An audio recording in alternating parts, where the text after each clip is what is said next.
Welcome to the Nightmare Matchups of 2020, where we look at the 4 most dangerous opponents for every single UFC champion in order, by looking at the style, the attributes, the approach, the mentality, going by a scoring system from 1 to 10, 1 being virtually impossible for the opponent to defeat the champion, and 10 being the opposite, the champion almost having no possibility of defeating their opponent. And we are going to start with the lightest division, the champion of the strawweight division, Zhang Wei Li. Wei Li brings a plethora of skills to the table, from scrambling abilities on the ground to take down defense from getting there, to her confidence in her straight right hand in the orthodox stance, combining with her immense physical strength. Zhang Wei Li brings a lot of problems for every single fighter in this division, and that is why even the nightmare matchup for Zhang Wei Li was near dead even with her. The nightmare matchup for her is Joanna Jędrzejczyk. They have just fought each other, and they fought to almost a dead even fight. Many people thought Joanna won, many people thought Wei Li won, but the fact of the matter is, Joanna brings a style to Zhang Wei Li that many cannot bring with the same kind of success. Long range punches, the best combination striker in the entire division to disrupt the setup for the right hand of Zhang Wei Li. Leg kicks, almost perfect defense in every single position. Incredible takedown defense, ability to stand up from the bottom in case it gets there. An iron will and no back down to any exchange with a powerful striker. There is many reasons to put Joanna as a nightmare matchup for Zhang Wei Li, and it really comes as a default. Because when you look at every single other fighter, a lot of them are strong against Wei Li in certain positions, but they are also very weak to Zhang Wei Li in others, whereas Joanna doesn't really have that. Joanna is strong everywhere and she can compete everywhere with Zhang Wei Li, and she's the only fighter that can do that. And because of that, the level of danger Joanna brings to Zhang Wei Li is a 5.5 out of 10. When we look at the runner-ups for nightmare matchup for Zhang Wei Li, we look at Rose Namajunas. Rose is more dangerous from far out, but the inside exchanges and the composure also on the inside is nowhere near that of Joanna or Zhang Wei Li. And Wei Li is possibly the most powerful, dangerous fighter in the entire division when it comes to fighting on the inside. And Wei Li has a great approach to enter on the inside, especially when it comes to coming into the retraction of the punches. Tatiana Suarez. Now, Suarez doesn't bring the same kind of striking capabilities as the other two nightmare matches, but her wrestling is the strongest in the entire division, and something that Wei Li has not fought up against yet. Now, Zhang Wei Li is not a long-range striker. She usually likes to stick on the mid-distance or close distance, and that complements Suarez's takedowns. Her reactive takedowns in Zhang Wei Li's striking distance is going to pose an absolute problem. And then the last runner-up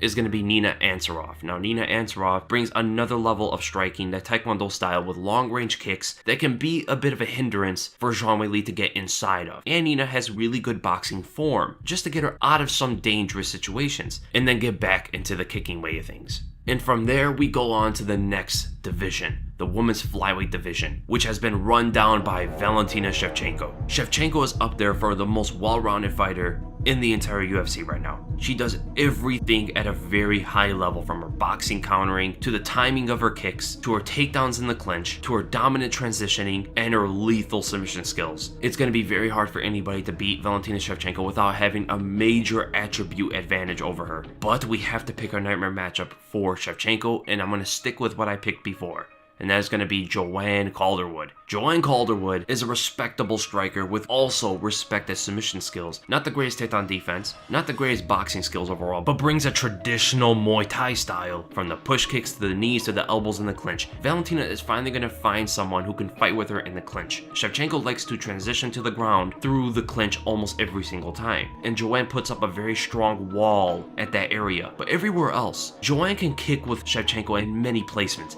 Not every placement, but when it comes to push kicks to side kicks to round kicks, Joanne is also very well equipped in those areas. Now, the boxing is going to be pretty problematic for Joanne Calderwood, especially if she starts going forward on Shevchenko, but Calderwood is very tough. She has an iron will, and that brings a level of composure that a lot of fighters don't have against Shevchenko. And ultimately, the level of danger Joanne Calderwood is going to bring to this fight is a 3.7 out of 10. When we look at the runner-ups of this division, there aren't many of them. They're all very equivalent in danger, but the next is going to be Roxanne Modafferi. Modafferi brings a level of experience that Shevchenko doesn't have, which is actually pretty rare, and her grappling skills is something that even Shevchenko is going to have to respect. Katlyn Chookagian. She survived longer than most fighters in this division. And with that, we go to the most dominant champion in women's MMA. The bantamweight division that has been ruled by pretty much a tyrant in Amanda Nunes. Just like Valentina Shevchenko, there's not going to be many really credible nightmare matchups for Nunes, but if we're going to have to pick one that can handle her otherworldly power on the feet, dangerous submission skills, and ferocity that almost no other female fighter brings to a fight, the number one nightmare matchup for Amanda Nunes is going to be Germaine de Randamie. She is the only fighter so far that was able to get the better of Nunes on the feet. She is the only fighter in this division currently that Nunes has to respect the striking, and she has to switch up her usual game plan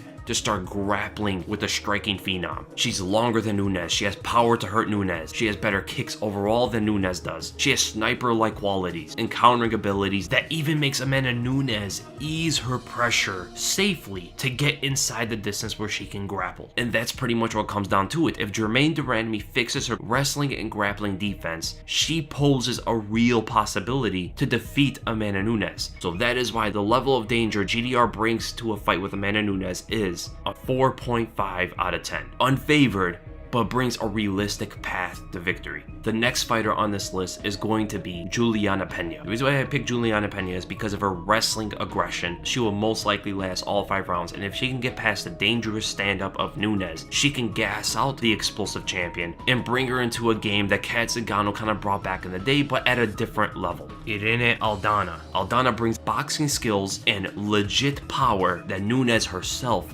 is going to have to respect. Through her ability to coast with punches and keep her textbook fundamental defenses up at all times. And then the last runner-up of this division is going to be Aspen Ladd. Ladd brings an aggression that might be able to push Nunes to exhaustion, but that's only if everything goes according to plan. But Aspen Ladd is a bit open to shots. And then we go on to the men's divisions. We're going to skip the flyweight division because there is no actual champion, and we're going to go right into the bantamweight division that has the new champion that was the king of the flyweight division, and that is going to be Henry Cejudo. This division is stacked and has many fighters for Cejudo to go through, and it's very hard to actually pinpoint the number one nightmare matchup for Cejudo. But after diving through many styles and many high-level opponents, the style that brings the most problems to Henry Cejudo is Jose Aldo. Now, Jose Aldo is coming off a loss to Marlon Moraes, but it's a completely different style in a fight that a lot of people actually thought Aldo won. Here's the thing. Henry Cejudo brings probably the highest level of wrestling to MMA, and he goes that route when his striking is failing. Jose Aldo is the best anti-wrestler to ever compete in MMA. There is nobody on Aldo's level. Aldo also, on paper, is a more proficient striker than Henry Cejudo. Leg kicks on the wide karate stance, angling off with the check left hook, answers that linear straight right hand from Henry Cejudo. Also combined with the fact that Jose Aldo usually competes much better against shorter fighters, specifically shorter wrestlers. Whenever you see him fight guys like Max Holloway and Conor McGregor, that's where he has the most trouble, because his explosions become a lot more antsy and a lot more played out. Rather, where he's the longer and taller fighter, he can just bait the opponent out and make them come at him so he doesn't exploit himself. The other thing is, Aldo is not the kind of guy to wither under pressure like Marlon Moraes did. When you hit Aldo, he hits back. When you pressure Aldo, he fights back. He also brings championship experience, going 5 rounds many times before, and he understands how to pace himself. But the cardio aspect of the game is something we don't know about Aldo when it comes to 5 rounds in the bantamweight division. He looked very good going 3 rounds against Marlon Moraes in a pretty high-paced fight. But how does he go 5 rounds against Henry Cejudo, who is most likely going to try to pressure the longer, just as quick, more powerful striker in Jose Aldo? And also, how is he going to do that when his wrestling is not going to work? Against Marlon Moraes, he had the wrestling backup.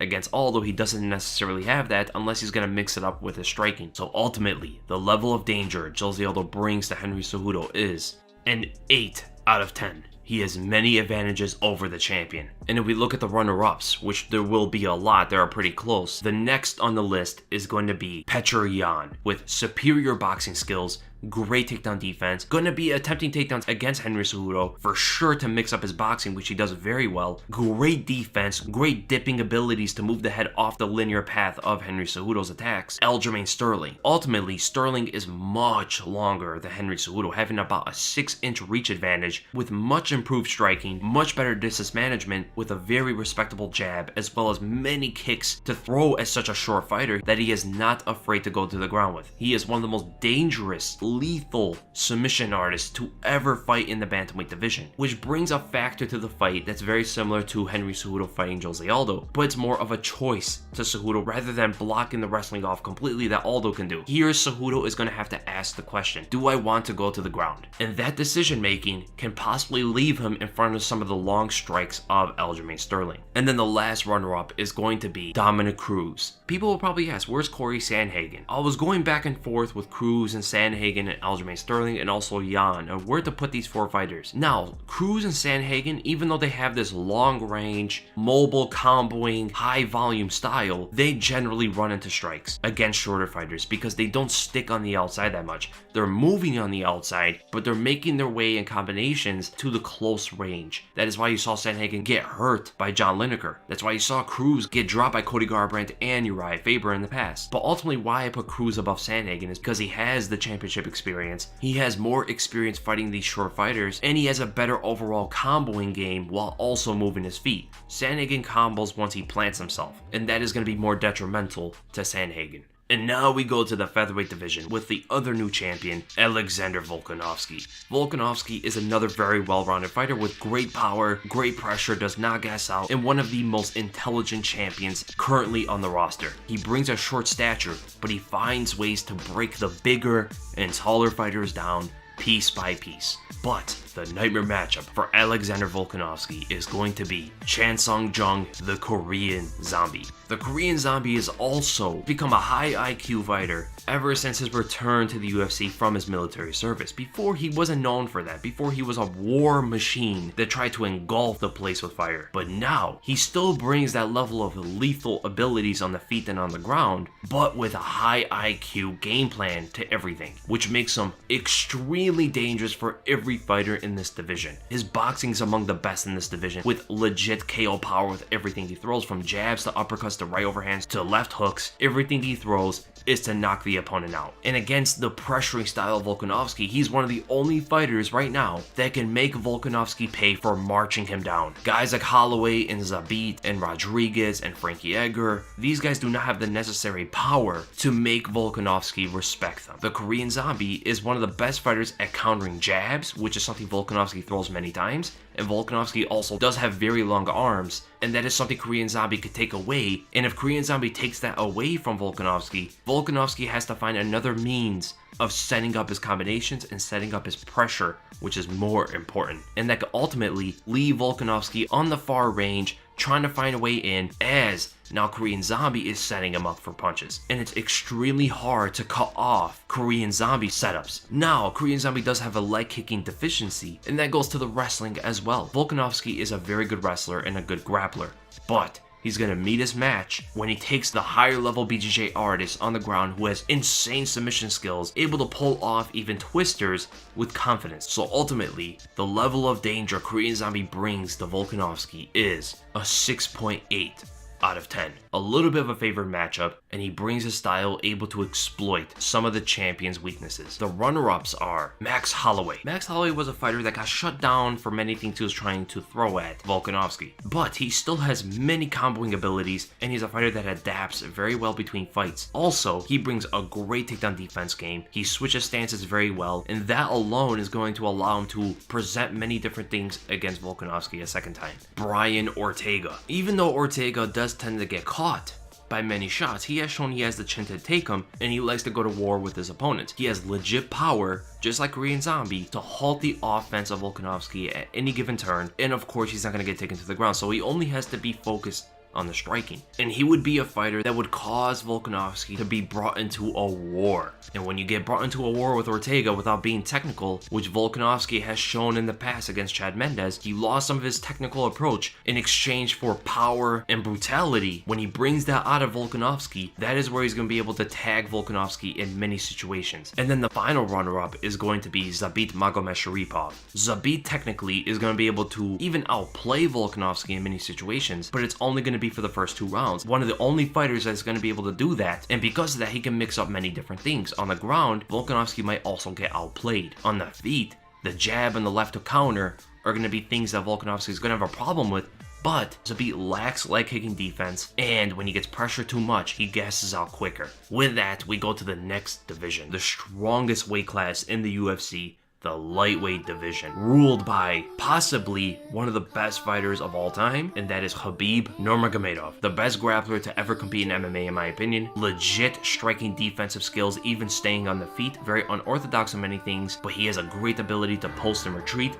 moving his head away from punches. He has a good eye when he sees strikes, and very good to react to them. He also has punching power to hurt his opponents if they make a big mistake chasing him down or not respecting his striking. He's a very fast fighter to explode out of nowhere for everything he does. It stems from his wrestling, exploding for the double leg or the low single. That same thing translates right into his striking, exploding from the outside, landing the overhand right or left uppercut. But ultimately, we all know who his nightmare matchup is going to be, and that is Tony Ferguson. Tony's probably the only fighter in this division to compete with Khabib everywhere it goes. Even on the ground, Tony is one of the most capable fighters there. He's very dangerous with his strikes off his back, to his triangle chokes, to his Darce chokes. Present one opening, and Tony's the fastest fighter to punish you for it. He is the punisher of this division, shown it throughout history already. These two guys are on 12-fight win streaks for a reason, and Tony crumbles and breaks, physically beats down his opponents like no other. He has better striking overall than Khabib. With his 4.5-inch reach advantage, he's able to land many jabs, straight right hand, switch stances. He doesn't have a necessary rhythm to his stand-up, and he doesn't really have a necessary game plan, it seems like, other than pace control. They saw in the Kevin Lee fight specifically, where he slowed down the fight right from the get-go and then sped it up as the fight went on. Here, he's going to want to go with Khabib the entire way because nobody has cardio like Tony Ferguson, besides maybe someone like Colby Covington. Tony can go 100% for 5 rounds. It's crazy to see it. And I don't even think Khabib can keep up with that pace if Tony pushes it fast enough. If Tony wants to see the extent of his cardio, the extent of his pace, I do not think Khabib is going to be able to keep up with it. But the thing is, he's going to have to be the one that dictates the pace of the fight. And he's one of the only fighters that can do that because of his confidence in his ground game, confidence in his takedown defense, confidence that he can beat Khabib in the striking as well, while doing all these things and not getting distracted by the wrestling of Khabib. Every fighter that Khabib has fought has changed their style a little bit in preparation for his wrestling, right? They're so worried about his wrestling, about that shot, that someone like Dustin Poirier, who's a combination puncher,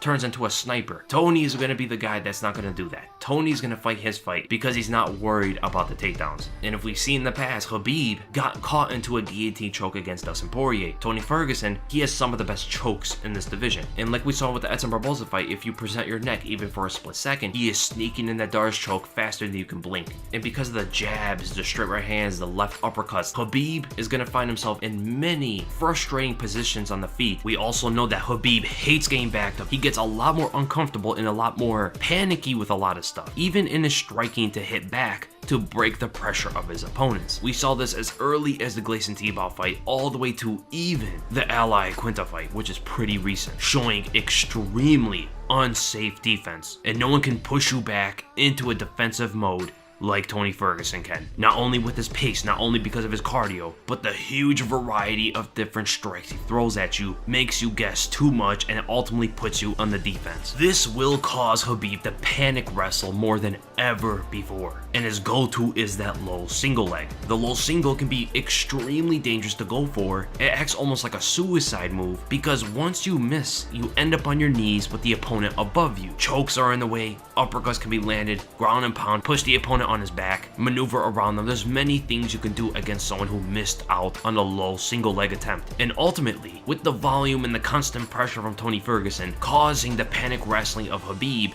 that means Khabib is most likely going to miss his takedowns more than ever before. He's going to attempt more than ever, and because of that, he's going to miss more than ever. And the more takedowns that are unsuccessful against Tony Ferguson, the more you present your neck and your limbs for Tony to choke or snap. So the level of danger that Tony Ferguson brings to Khabib Nurmagomedov is a 5.5 out of 10. This is an even matchup. And the number one runner-up against Khabib Nurmagomedov is going to be Justin Gaethje. Gaethje is a superior striker with probably the most powerful hands in this division. He has the leg kicks that can even make a guy like Khabib second guess some of his foot placements, and he is one of the strongest defensive wrestlers also in this division that can possibly even make Khabib struggle to get it to the ground. Charles Oliveira, with a resurgence in his career, he's putting ablaze his path to the title with a 7-win streak, the second longest in this division currently. He also brings many things to Khabib specifically: superior striking, composure wherever it goes on the feet, long and rangy knockout power, very lethal hands when it comes to countering, and push kicks to keep the opponent away. He throws many things at Khabib that's gonna also make Khabib struggle to get into that distance to get it to the ground. Even if it goes to the ground,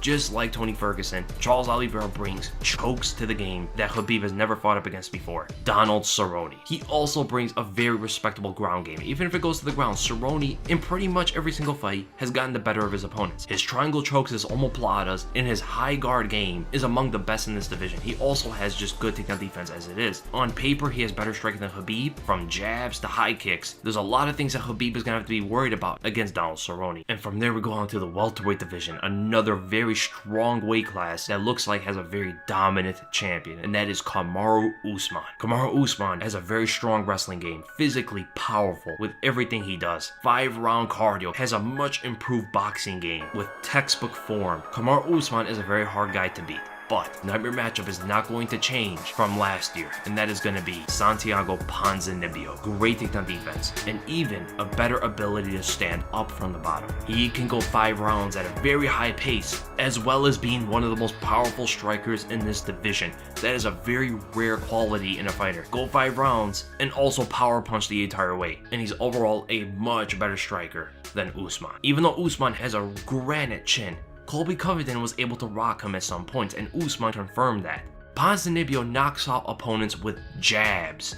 That's crazy to think about. He steps in so hard into that jab so quickly, it's going to be tough for any opponent to get past that, and he sets it up for that right hand so well. He also pivots with his right hand just like Stipe Miocic does, can attack from different angles with it, and he's one of the most underrated leg kickers in the game. When it comes to the stand-up, Usman gets shut down completely, if not knocked down early, if he doesn't go for his wrestling quickly. And even if he does, he's not going to bring Ponzinibbio out of the game. So ultimately, the level of danger Ponzinibbio brings into a fight with Kamaru Usman is a 7 out of 10. The number one runner-up after that is going to be Gilbert Burns. Usman does not want to go on the ground too much with Burns, and that takes away a lot of what Usman is successful with. His wrestling is the backbone to everything he does, but that makes you think, why isn't Burns a nightmare matchup? Well, that is actually because Usman can strike with Burns. Burns is dangerous, he's powerful, he's extremely fast with his hands, but he's not super technical, and he has been outstruck before by strikers that aren't that much better than Usman. Usman is also much longer and can knock out Burns with that straight right hand of his. He has decent striking defense, especially with his movement, and he brings a higher pace than Burns can keep up with, I believe. But the submission threat from Burns, with his ability to strike with Usman, puts him as the runner-up. Gilbert Burns. Usman does not want to go on the ground too much with Burns, and that takes away a lot of what Usman is successful with. His wrestling is the backbone to everything he does, but that makes you think,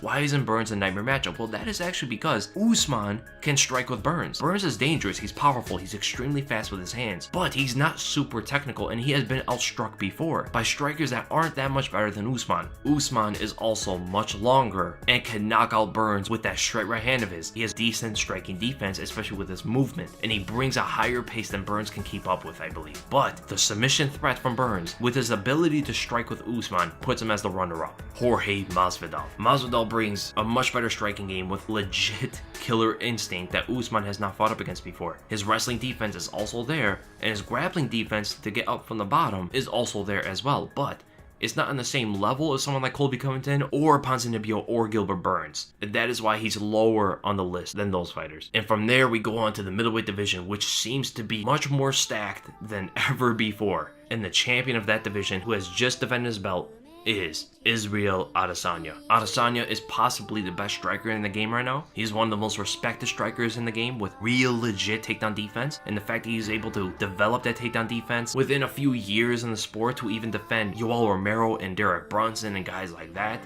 It's something unheard of, and that speaks to him being a special fighter, a special champion. But the nightmare matchup for Israel Adesanya is Jared Cannonier. Cannonier brings heavyweight level power from his hands to his kicks. Everything he throws can break whatever it hits or knock out the opponent. And that level of danger puts all of his opponents on edge every single time, from even Anderson Silva. If someone is experienced as Anderson Silva, who normally just doesn't care about that sort of thing, if he gets put into that kind of fight where he has to sit back and urgently get away from the power, there is something about Jared Cannonier. But in a fight with Adesanya, he would be a guy that could potentially outpoint Adesanya in a way. He puts a lot of defensive walls up. He checks kicks very well. He parries jabs very well. He switches stances. He puts a lot of defense up just so he can get the timing down of his power shots. He doesn't put out many setups. He doesn't throw many jabs. He doesn't really throw any 50% punches. But because he's not attempting a lot against Adesanya, you know Adesanya doesn't like to lead, right? And he doesn't want to run into this powerful guy, just like when he fought Romero. But Cannonier is very good under those circumstances. He's very good in a fight like that, where opponents don't engage him that much, and he just slowly downloads the data of the opponent until he starts catching them with his power. And his power is not presented that often. And against a guy like Adesanya, Cannonier does not have to worry about gassing out at all. He's going to be the one that's pacing the fight. And that is why the level of danger Jared Cannonier brings to Israel Adesanya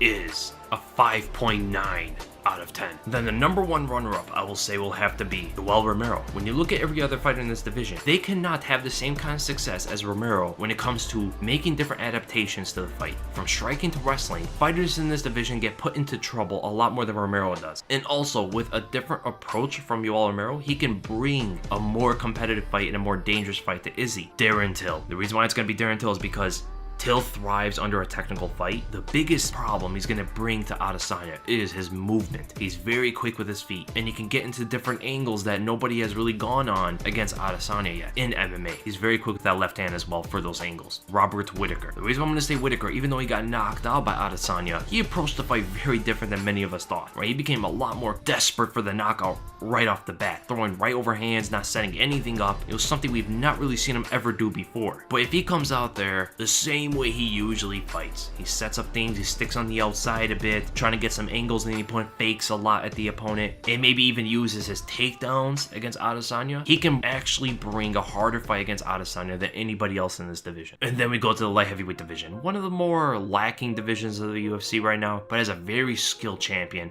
in Jon Jones. Jon Jones is a very well-rounded fighter. He does pretty much everything well, slight weaknesses here and there, but he's able to cover them up with his strengths in other areas. He has the longest reach in the UFC, he has a granite chin, he has one of the highest fight IQs, even able to defeat opponents at their own game. But we all know his nightmare matchup, and that is Dominic Reyes, the guy that a lot of people believe already defeated Jones. Dominic Reyes has been shown to be a superior boxer overall, legit power to stun Jones at times. His angular work is clearly the best in the division, and even able enough to get past the reach of Jon Jones, one of the only guys able to do that. Takedown defense to completely stifle the wrestling of Jones, and that is something we cannot say about most fighters, and ultimately put Jones in their fight that they are advantageous in. And Dominic Reyes is young, and he gets better between every single fight, and the level of danger Dominic Reyes brings is a 6 out of 10. The number one runner-up is going to be Thiago Santos. He arguably also defeated Jon Jones. Santos able to draw Jon Jones into a lot of things and explode on him to try win on points